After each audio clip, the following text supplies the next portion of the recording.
What's up, everybody? Back again for just another discussion of baseball, throwing in particular. And tonight, with the help of my little kitty cat, we are going to discuss mound work versus flat ground. Benefits, pros, cons of each. What I like to do personally, just through experience and watching other people work on their development. Well, how about this? Let's dive right on in. So, growing up, when I was in college, pro ball, even after pro ball, I always had this feeling that I needed to be throwing flat grounds so that I keep working on my craft, because you'll hear a lot of times hitters get to hit off tees, they get to do front toss, cage work, but we can't throw all day long. So we have to take advantage of those throws we do get, which then you can say is flat ground. So that's the closest to pitching we could do, because there's this thought that if you throw off a mound, then there's more stress on the arm. And if you're trying to be a starter, you don't want to throw off the mound more than the one day in between starts. If you're a reliever, you certainly don't ever get off the mound unless you've gone 3 or 4 days without getting into a game. And then you can get some post-game mound work, things of that sort. But the flat ground has been pushed really hard. So pros of the flat ground. You're already warm at the end of your throwing program. She's here to join us. You're already warm at the end of your throwing program, so you can hop right into that. You've got a partner who, whether he likes it or not, has bought himself maybe a shin ball or two. So you've got a catch partner that'll squat down, catch a few. We're chewing on that.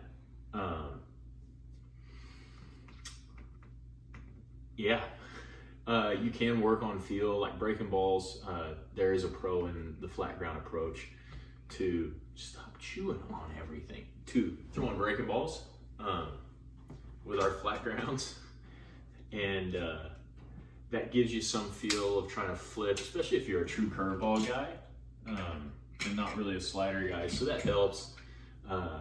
But most of what you're doing in a flat ground, and this is where the cons part of this comes in, you can do with your partner standing up, and you've already been doing it in your throwing.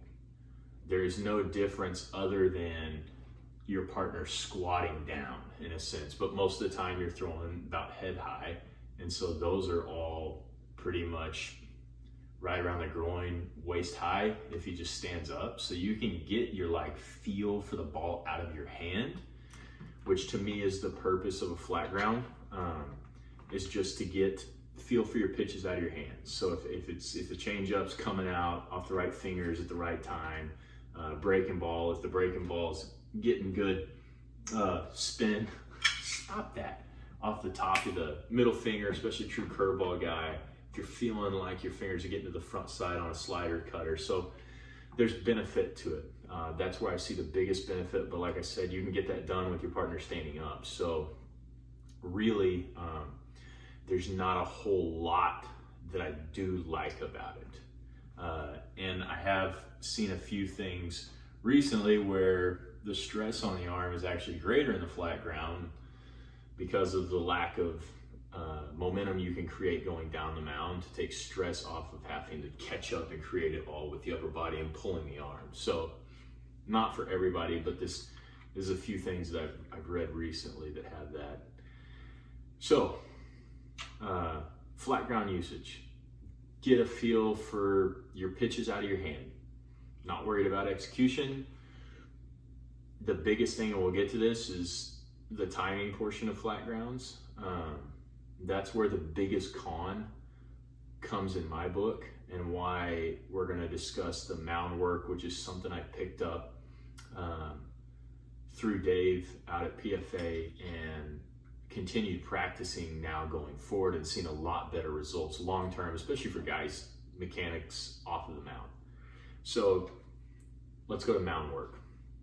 The old thought is you've got your one pin as a starter between, so hopefully you get your work in there, but we're not going to really touch the mound other than that because it's too much stress, have to recover. Reliever, we don't want you on the mound every day. We don't want you on the mound most days because there's a chance you can go into the game. So really we don't want you tired. But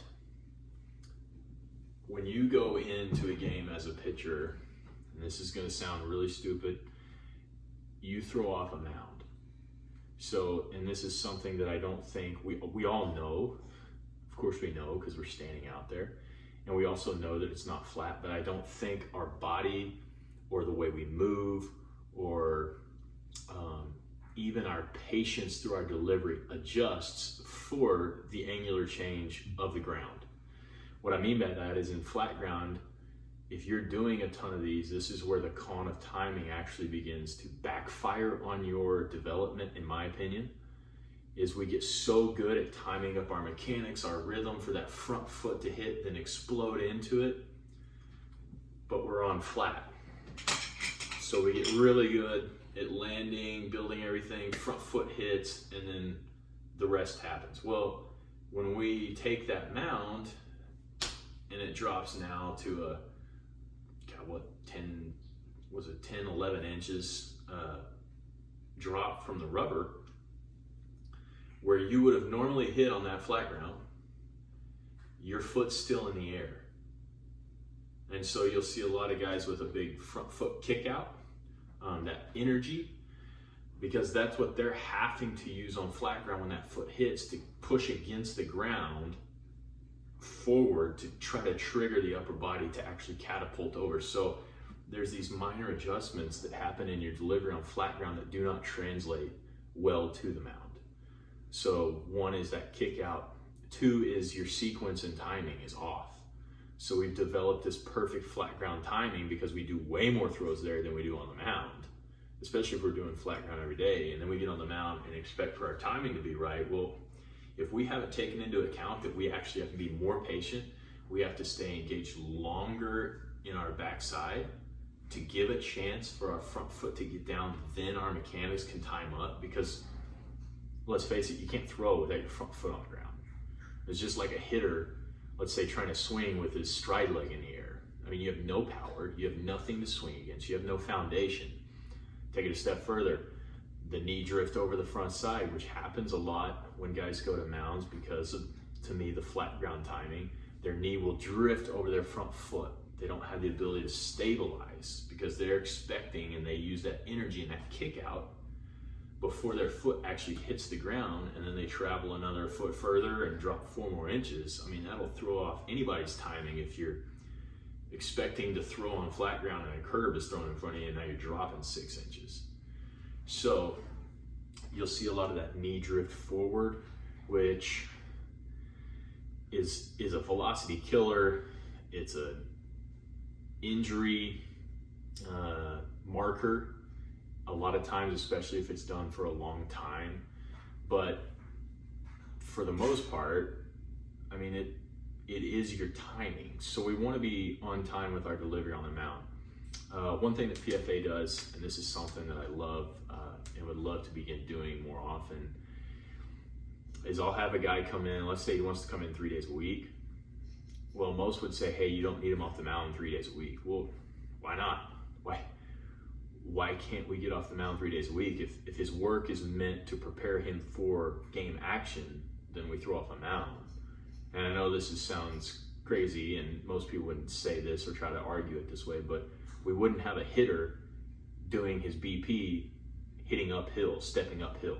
Like, there would just be no purpose for that. That would screw up his timing for when he got on the actual game surface. So, point being, PFA in the model then we've taken over at the arm dock and then also into the field I'm in now is taking flat ground work, throwing it off the mound.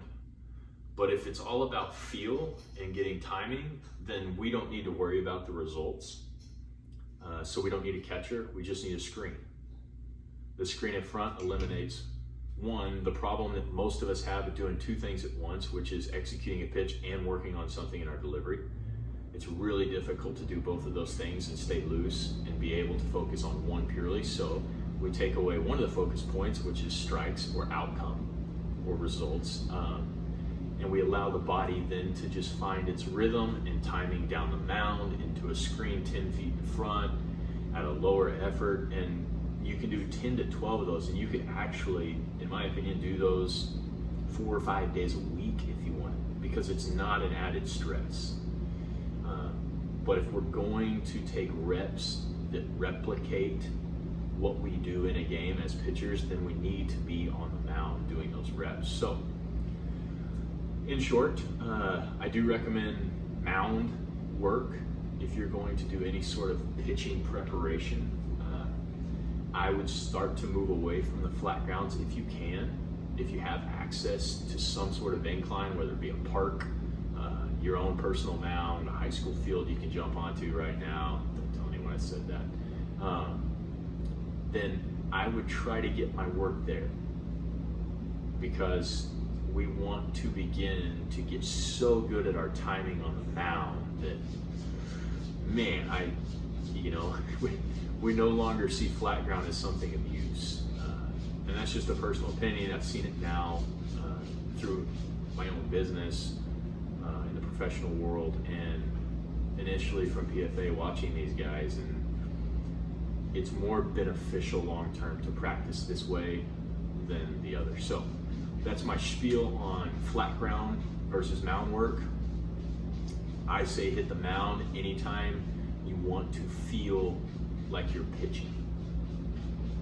Throw the screen up in front, that way you're not concerned with results. You can just execute into a screen, and it's not really a concern of where it's going, but we're feeling everything connected on time, down the mound, strong. Let the ball go. If flipping curveballs into the net, you can do that. That stuff to me is of far greater benefit.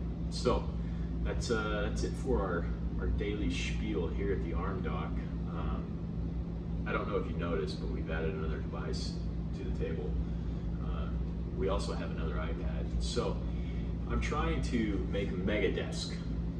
For those of you who enjoy The Office, this is Dwight's mega desk. But other than that, hope you guys are staying safe, healthy, cleaning up after yourselves, washing hands, hugging babies, just your own babies, not anyone else's. And that's it for us. Peace out.